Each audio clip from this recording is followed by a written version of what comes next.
Pigiri sa Barangay Sabang, Ulango Island, Dakbayan sa Lapalapong nga gireklamo sa mga mulupyo. Pinagi sa RTV Balitang Bisdak tungod sa kabaho na suta sa sindro nga may mga kalapasan. Si Luan Merondina sa report.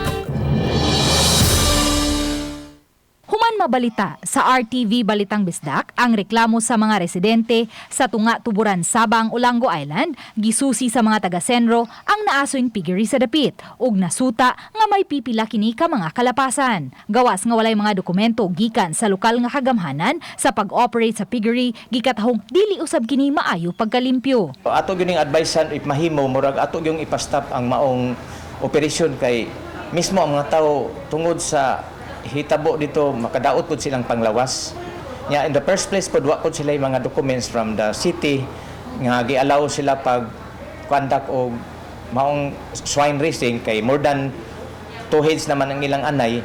Ang ilang nakita nato dito, atong nakita dito mga upat naman ka anay ilang gibuhi. Subay niini, gihatagan sa taga-senro og duha ka citation tickets ang tag-iya sa naasoing piggery. Una, tungod sa gaseous waste pollution ug ikaduha, tungod sa liquid waste spilling. Pag-abot na mo dito sa area, before mi nakasold sa maong babuyan, amo yung na-sense ang baho mismo sa babuyan nga grabe gyud ka foul odor. Subay niini, gihatagan karon og 72 hours ang tag-iya sa babuyan aron sa pagduaw sa buhatan sa sentro, pagbayad sa mga multa ug sa pag-comply sa mga rekisito.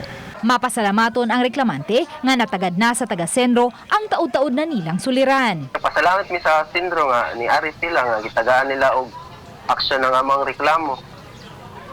Pero masa lagi ako nabalaka nga ilang daw min pailan og kaso about sa mong paglikramo sa ilahang alad sa baboy. Nasuta sa RTV Balitang Bisdak nga ang naasoing piggery dili iya sa usa ka pulis kundili gipanag-iya kini sa iyang inahan. Among nahinabi ang tag-iya sa piggery kinsa mibutyag nga nabayran na niya ang citation tickets ug mipasalig nga kanunayon nila ang paglimpyo sa dapit. Limpyo nga lagi na siya permi. Naplan na to pa anak nila nga buntag magud sila sa iyo nga nag-uwan. Wala dayon na mo kalimpyo kay. Apan hugtano niyang gihimakak ang pasangil nga gihulga sa iyang mga kabanay ang mga reklamante. Dili na tinuod ng ilang gisulti eh.